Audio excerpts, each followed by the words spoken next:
Graça e paz, meus irmãos. Que maravilha podemos estar juntos novamente, juntos para louvar o Senhor, juntos para aprender um pouquinho mais da sua palavra, para meditar um pouco na sua palavra, naquilo que Ele tem para nós. Estamos juntos, logo no primeiro domingo do ano, podemos estar juntos, podemos estar estudando a palavra de Deus, poder estar meditando na palavra de Deus, não é? Nós, durante o ano, estudamos vários temas, por último, Tiago, nos últimos 2 domingos do ano, Judas, e agora vem um novo ano, vem um novo desafio, um novo tempo para nós, e nós vamos pensar um pouco, quero pensar um pouco com você sobre as cartas de João, sobre as cartas de João, 1ª, 2ª e 3ª João, as cartas universais, as cartas que João escreveu. São cartas que têm muitas coisas para nos ensinar, onde nós poderemos aprender bastante coisas. É uma carta que vai trazer bastante conhecimento e principalmente bastante ensinamento prático para a nossa vida. João discorre sobre as certezas da fé cristã. Nós vamos conversar sobre esse tema nos próximos meses, nos próximos domingos. Nós vamos mergulhar aí nos escritos de João e nós vamos aprender muitas coisas. João, ele é conhecido como o apóstolo do amor, e é muito interessante, a história conta que João, já velhinho, quando era levado pelos irmãos até a igreja, na cidade de Éfeso, onde morava, no caminho ele sempre ia dizendo: filhinhos, amai-vos uns aos outros. Então esse era o pensamento de João, esse era a tônica de João. E o estudo das cartas de João, ele é muito importante para a nossa vida, ele é muito importante para nós, porque ele traz desafios, muitos desafios a nós cristãos, e nós destacamos que nós estamos hoje vivendo dias em que nós somos desafiados, nós vivemos dias difíceis, dias onde o modo de vida rejeita a fé cristã e gera um comportamento guiado pelos fatos e pelas influências do momento presente, do momento em que nós vivemos. Hoje, o que é valorizado é o momento, é o instante em que nós estamos, e a maneira de ver o mundo e o estilo de vida se inclinam para aquilo que não é religioso, para aquilo que não se associa a Deus. Então, nessa perspectiva, deixa de existir o certo, deixa de existir o errado, deixa de existir o verdadeiro e o falso. Cada pessoa constrói a sua verdade de acordo com o seu pensamento, de acordo com o ambiente onde está, de acordo com o momento que está vivendo. Então, essa vida longe de Deus afeta negativamente as pessoas, as famílias, as igrejas e a sociedade de um modo geral. Então, esse é um dos desafios, talvez o grande desafio do nosso tempo: ser igreja, ser cristão verdadeiro, compromissado com Deus, através de todas essas influências, com toda a pluralidade desse tempo, com todos os desafios que esse tempo nos oferece. Então, o estudo das cartas de João, ele é muito importante, porque ele trata realmente desses assuntos que são de grande importância para todos nós. E o curioso é que os seus escritos, eles datam lá do 1º século, lá longe, bem distante de nós, e nós vemos como é uma carta atual para nós, né? Elas datam aí por volta do ano 80 e do ano 90, já no final do 1º século. Já faziam 60 anos, já fazia 60 anos que Cristo havia subido ao céu. Muita coisa já havia acontecido, muitas coisas já ocorreram, a igreja já estava bem estruturada, já tinha uma doutrina, muitos apóstolos já tinham sido martirizados, então muita coisa havia acontecido. E várias igrejas já foram formadas. E João ainda estava ali pronto para ensinar e pronto para defender o evangelho contra os falsos ensinos. Então, como nós fazemos, então, para saber se estas cartas foram escritas realmente pelo apóstolo João e não por outra pessoa com o mesmo nome? É uma pergunta que se faz, é uma pergunta que muito se ventila. Foi João que escreveu? Foi o mesmo João que escreveu o Evangelho? Foi o mesmo João que era apóstolo de Jesus? Foi o João que escreveu Apocalipse, que escreveu esta carta? Então, através das evidências internas, é que nós chegamos à conclusão de que João, esse João aqui, é o João apóstolo que andou com Jesus. Então, nós vemos isso pelo estilo, pela linguagem, pela forma de escrita, e pelo testemunho das pessoas também que conviveram com ele e que nos seus escritos citaram João como o autor dessas cartas. Então, nós temos aí o testemunho daqueles que são chamados pais da igreja, Policarpo, Irineu e outros que falaram, que testemunharam, que estiveram com João e que sabiam que ele realmente foi o autor dessa carta. Mas o que essa carta tão antiga, o que essa carta que é tão antiga tem a ver com a gente hoje aqui e com o nosso tempo? Como eu acabei de dizer, ela tem a ver com os nossos desafios, os desafios do verdadeiro cristianismo. O cristianismo tem esses desafios que estão sempre à tona, e os desafios de hoje se caracterizam, se assemelham muito aos desafios do primeiro século. Então, naqueles dias, como nos dias atuais, haviam muitos desafios para a igreja, muitas coisas eram ditas, muitas coisas eram ensinadas, muitas coisas eram veiculadas e faladas naquele tempo, e muita coisa estava sendo dita por várias pessoas que entravam nas igrejas porta dentro, se intitulando apóstolos, pastores, líderes, e iam trazendo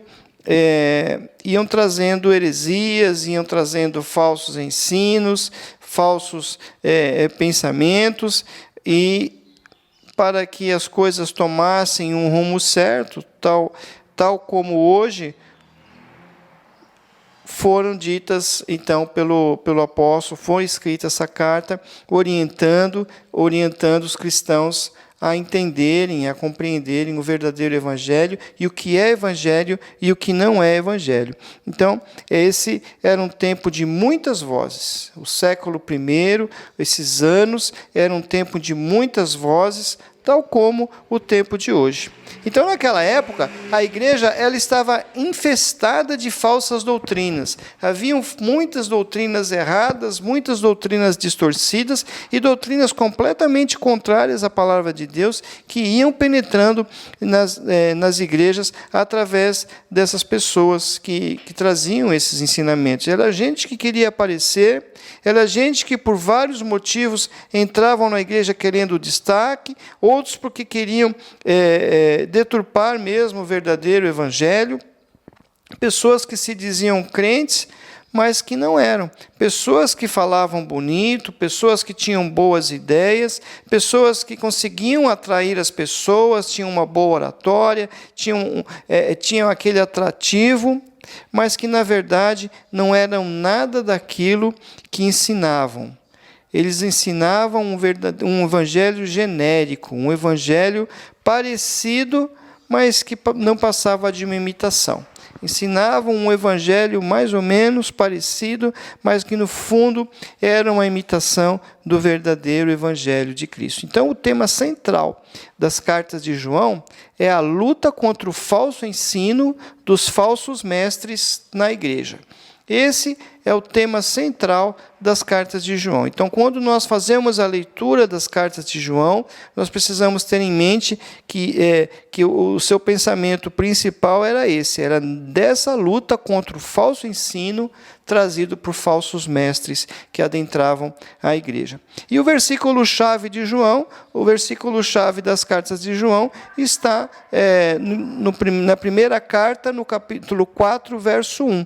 Então, em 1 João 4:1, nós encontramos o versículo-chave, o versículo principal da carta. Então, o versículo diz assim: Amados, não deis crédito a qualquer espírito, antes provai os espíritos se procedem de Deus, porque muitos falsos profetas têm saído pelo mundo afora. Então, esse é o tema central, esse é o objetivo da carta, e esse é o versículo principal, onde ele vai realmente ali mostrar para que veio e qual o objetivo dessas cartas. Então, para João, os falsos ensinos são frutos de influências de demônios e de espíritos enganadores, que influenciam os falsos profetas e se infiltram nas igrejas. Então, na verdade, é isso. Então, ele não dá uma segunda opção, para ele é muito claro isso,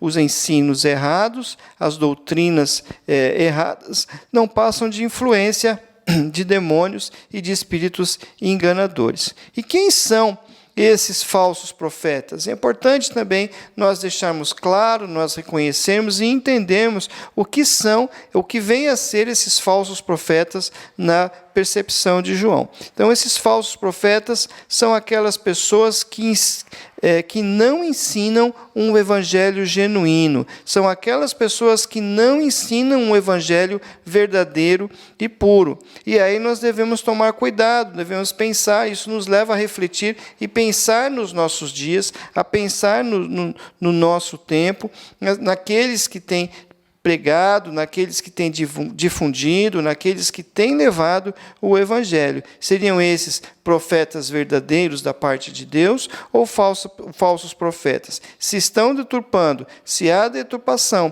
nesse Evangelho, se o Evangelho pregado não é um Evangelho genuíno, são falsos profetas. E como saber, então, se um profeta é verdadeiro ou falso? Provando se o que ele fala é realmente de Deus. E por isso é muito importante, e eu quero chamar a sua atenção em relação a isso, é muito importante conhecer a Bíblia, para nós sabermos se a mensagem que nós recebemos, se os ensinos que estão sendo trazidos são realmente verdadeiros. É um ponto básico, é a premissa básica, conhecer a Bíblia, estudá-la. Não ficar engolindo tudo aquilo que se ouve, não aceitar tudo aquilo que se vê, mas realmente ter um olhar crítico baseado na palavra de Deus, como os bereanos, quando Paulo foi ensinar a eles, e ele louvou a atitude deles, porque conferiam na palavra tudo o que estava sendo ensinado para não serem enganados. Então, esse é a forma de se evitar o falso ensino ou o falso ensino nas igrejas. E João, ele lutou especialmente contra o ensino do gnosticismo que penetrava na igreja. O gnosticismo era uma doutrina, era um ensinamento filosófico misturado com a religião da época, e misturava várias religiões, vários conceitos, e também entrou dentro da igreja, onde essas pessoas então começaram a difundir esse ensinamento, fazendo então um evangelho misturado com o gnosticismo. Esse gnosticismo ele penetrava na igreja, e ele ensinava que quanto mais conhecimento a pessoa tinha, mais iluminada ela era e mais próxima de Deus ficava. Veja que era um ensinamento que vinha de uma forma bem leve, bem sutil. E olha que interessante, quanto mais eu ter conhecimento da palavra, quanto mais eu ter conhecimento das coisas, mais iluminada e mais próxima de Deus a pessoa fica. Olha que interessante, à primeira vista não parece nada de mal, né? Buscar o conhecimento para ficar próximo de Deus. Mas a ideia é que à medida que a pessoa adquiria mais conhecimento, ela ia sendo elevada até atingir uma categoria de semideus e até uma categoria de Deus. Esse conhecimento ele era baseado no misticismo e não apenas na palavra de Deus. E aí a mistura, a junção do misticismo, da filosofia grega e da palavra de Deus. Mas, nas verdades, mas as pessoas então acreditavam que nesse conhecimento e nas verdades que eram reveladas interiormente através da reflexão e da comunhão com o seu íntimo. Ou seja, não bastava ter a palavra de Deus na mão. Não bastava buscar o conhecimento da palavra de Deus. As pessoas, então, eram ensinadas a buscar um conhecimento dentro de si, uma viagem ao seu interior, buscando esse conhecimento e buscando a revelação de Deus a partir de si próprios. Aí o nome religião de mistério. Esse era o mistério que era ensinado. E à medida que as pessoas conheciam, então, mais a Deus dentro dessa maneira ensinada, dentro desse ensino deturpado, elas iam se aperfeiçoando. E essas pessoas, então, tinham um desenvolvimento, um crescimento, e até que elas alcançavam algo chamado de fagulhas, fagulhas da divindade. Era esse o termo. Quanto mais a pessoa buscava dentro de si esse contato e essa reflexão buscando a Deus, ela conseguia, então, essas fagulhas dentro de si, essas fagulhas da divindade. E assim elas chegavam à salvação. Então, era todo um processo complicado, era todo um processo evolutivo, e para eles existia, então, esse grupo, que eram aqueles que alcançaram as fagulhas da divindade. Existia o grupo que alcançava uma religiosidade inferior, aí ele era o segundo grupo, um segundo patamar, e havia um terceiro grupo na base, que era um grupo considerado materialista e que estava condenado à perdição. Você percebeu que nessa explicação, que às vezes até parece um pouco complicada, e realmente ela é um sistema religioso complicado, a palavra de Deus, aos poucos, foi ficando de lado, foi ficando fora. E a ênfase maior, então, foi pela busca do eu interior, através do eu interior, a encontrar com Deus. Justamente o contrário do que a palavra de Deus ensina, porque nós nos aproximamos de Deus, nós nos achegamos a Deus através de Cristo, através da cruz de Cristo, não é? E as religiões de mistérios, eu estou dizendo isso porque as religiões de mistério, as religiões esotéricas, estão presentes, estão bem presentes no nosso tempo. Esses ensinos, essas religiões, essas coisas estão muito presentes no nosso tempo. Então, nós temos vários grupos, inclusive grupos denominados cristãos, que têm trazido essas práticas aí no seu dia a dia. Então, esses falsos profetas, eles acreditavam ter recebido uma iluminação especial e ter o verdadeiro conhecimento de Deus.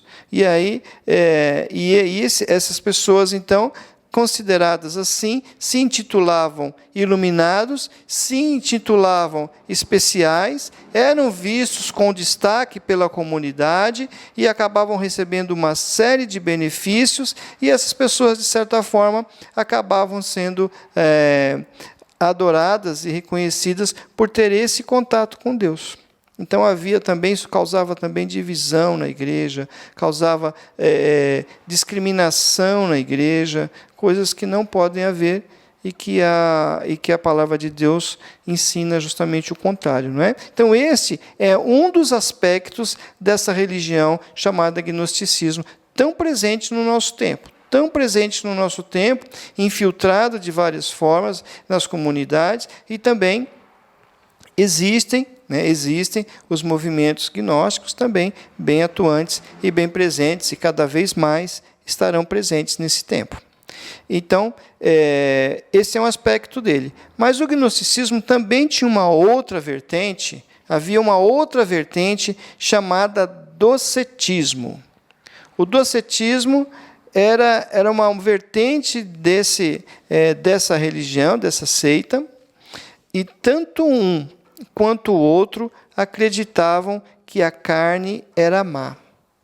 A carne era má e somente o espírito era bom. Então, essa era a base desse pensamento, e exatamente contra essa ramificação que João luta, que João traz o ensino através das suas cartas. Então, esse grupo acreditava que o corpo era mal, que a carne era mal, por causa do pecado a carne era mal, e somente o espírito bom, somente o espírito bom. E por causa desse pensamento, então, se entendia que Jesus não possuía um corpo físico. Jesus era apenas uma emanação, era apenas uma manifestação espiritual, que, na verdade, não possuía um corpo de carne e osso. E o resultado disso é que Jesus não poderia ter morrido pelos nossos pecados. Veja como um pontinho foi se abrindo e transformou completamente, tirou completamente o foco do Evangelho. Então, eles criam que Jesus não poderia ter morrido pelos nossos pecados, ou seja, a sua passagem neste mundo não serviu de nada, e a não ser para levar o homem a entender que é através do conhecimento de Deus que se alcança a salvação. Por causa desse pensamento, esses pregadores não ensinavam e desconheciam a doutrina do amor de Deus. Mas toda essa parte histórica, todo esse contexto, tudo isso, o que tudo isso tem a ver com a gente hoje, aqui no século XXI? O que tudo isso tem a ver conosco? O que tudo isso tem a ver conosco? Aí a pergunta: nós temos pregado e ouvido os pregadores falarem do amor de Deus? Essa é a grande pergunta. Nós temos ouvido esses pregadores falarem do amor de Deus? O amor de Deus, demonstrado na cruz de Cristo, é o ápice desse amor. É o ápice desse amor e é a mensagem central do Evangelho. Então, quando os pregadores, quando não se fala desse amor de Deus, quando não se prega o Evangelho da cruz, quando não se prega o Evangelho do amor de Cristo na cruz por nós, então algo está errado. Então, esse evangelho deixa de ser evangelho e se torna qualquer outra coisa. E hoje nós vivemos num tempo em que muitas coisas têm substituído, muitas outras falas têm substituído a fala do amor de Cristo, a fala do amor de Deus, a fala da cruz de Cristo. E aí nós devemos ficar muito atentos, muito ligados no que nós estamos vendo, no que nós estamos ouvindo, no que tem ensinado, para sabermos se realmente é evangelho verdadeiro ou não. Fala-se muito do contato, fala-se muito hoje em dia da busca, fala-se muito hoje do encontro com o ser superior, mas se prega o amor de Deus que enviou seu Filho ao mundo, nascido de mulher, para morrer em nosso lugar e nos conceder a vida eterna? Um pensamento que está presente em nossos dias e que faz parte dessa heresia do primeiro século é a ideia de que o corpo é mau e que não presta para nada. E por causa disso, por causa desse pensamento, muita gente não quer se cuidar. Sabemos que há alguns grupos denominados cristãos, onde isso é muito comum, e as pessoas falam de vaidade, falam que agradar as coisas do corpo é desagradar a Deus, e acabam não se cuidando e acabam esquecendo de que nós fomos criados por Deus e tudo que Deus fez é bom. E aí as pessoas acabam entrando também nessa paranoia, preocupados com o exterior, preocupados com a parte externa, e esquecem-se de buscar verdadeiramente a Deus. Então nós temos que tomar cuidado com pensamentos que remetem a isso. E por causa disso, na época de João, muitos que acreditavam assim, acabavam se afastando de tudo, para evitar a contaminação com a matéria. Muitas pessoas se afastavam, muitas pessoas deixavam seus bens, iam viver de qualquer jeito, muitas pessoas seguiam as ideias de um filósofo chamado Diógenes, que abandonou toda a sua vida, abandonou tudo e foi morar num barril. não tomava banho e acabou tendo uma vida imoral, indo para o lado da imoralidade, porque entenderam que se tornaram, por entenderem que se tornaram espirituais e que seu corpo era sem valor, e se entregaram então a toda sorte de pecado, afirmando que a alma que era o que realmente importava e que esta era pura. Veja só, a desculpa para viver uma vida de pecado. Se o meu corpo é mau, não adianta fazer nada por esse corpo, não adianta, vamos viver do jeito liberado, de qualquer jeito, porque a nossa alma é que realmente importa, e essa alma é pura, e ela será salva. Então o corpo posso fazer o que eu quiser, posso viver imoralmente, posso fazer todas as coisas que tiver vontade, desagradar a Deus, viver uma vida aos extremos, porque o corpo é mau. Esse era o pensamento que estava entrando naquela igreja, esse era o pensamento que estava entrando e dividindo as igrejas, dividindo a mente, confundindo as pessoas, confundindo os irmãos. E hoje em dia, pasmem, hoje em dia tem igreja por aí que está ensinando isso. Há grupos que têm ensinado isso, e que o que vale a pena é ter a vida eterna com Deus, é buscar a vida eterna com Deus, eles dizem, eles ensinam, e que o homem foi criado para ser feliz e aproveitar o melhor dessa vida de todas as formas. Então, a preocupação e o ensino desses grupos é isso, apenas busque a Deus por buscar, cumpra alguns requisitos, alguns rituais e viva a sua vida extremamente, de todas as formas, não se importe com nada, porque o que vale é a sua alma que está salva. Então nós devemos tomar cuidado com esses conceitos que sutilmente vão entrando nas nossas vidas, vão entrando nas nossas igrejas, vão entrando nos nossos corações. Então devemos ficar atentos para não cairmos nessas armadilhas. E por causa desses ensinos, então, é que João se preocupa muito em mostrar que Jesus era humano e Deus ao mesmo tempo, tanto divino quanto humano. As duas naturezas na mesma pessoa. Não fosse assim, a sua obra não faria nenhum sentido. Seu sacrifício teria sido em vão. Teria sido um homem pecador morrendo por outros pecadores. E isso não teria valor algum. Jesus seria apenas um mártir. Se não fosse humano, seu sacrifício também não teria valor. Seria incompleto. E a humanidade também continuaria em dívida com Deus. Do mesmo jeito que João enfrentou os desafios no passado, escrevendo para os crentes daquela época, hoje nós estamos cheios de desafios. Os desafios de hoje é a adaptação da fé aos costumes do mundo. É um desafio muito grande. O relativismo das coisas, o certo e o errado com perspectivas diferentes. A mudança no foco da fé, onde hoje se fala que é importante ter para crer ou crer para ter. Confusão doutrinária. Há uma mistura e adaptação de crenças cristãs a outras religiões, como o esoterismo, o judaísmo e outras. Há uma mistura, um sincretismo.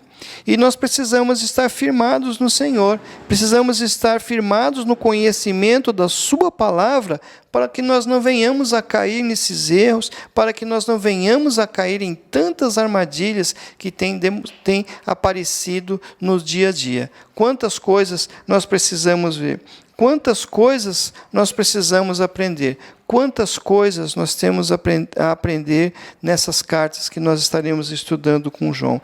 Com certeza, nós teremos um momento muito oportuno, teremos um momento muito especial, onde nós vamos aprender, então, um pouco mais sobre as certezas da fé cristã e como driblar todas essas coisas. Que Deus te abençoe nessa jornada que hoje se inicia, que nós possamos estudar com garra, com vontade e aprender um pouco como nos livrarmos dos conceitos errados que têm invadido a nossa igreja. Que Deus te abençoe. Então agora eu quero orar com você. Primeiro encontro desse ano, eu quero orar com você e quero convidá-lo a participar, assistindo todas as aulas, participar. Caso você tenha alguma dúvida, você tem como fazer o contato comigo pelas redes sociais e nós vamos esclarecendo, vamos caminhando juntos e com certeza nós vamos driblar e vencer todas as armadilhas que são trazidas nesse tempo. Vamos orar? Senhor Deus, Senhor Pai querido, nós queremos agradecê-lo, Deus, por esse tempo, por esse momento em que nós podemos estudar, em que nós podemos meditar na Tua palavra, Senhor, frente a todos esses desafios que são colocados diante de nós, ó Pai.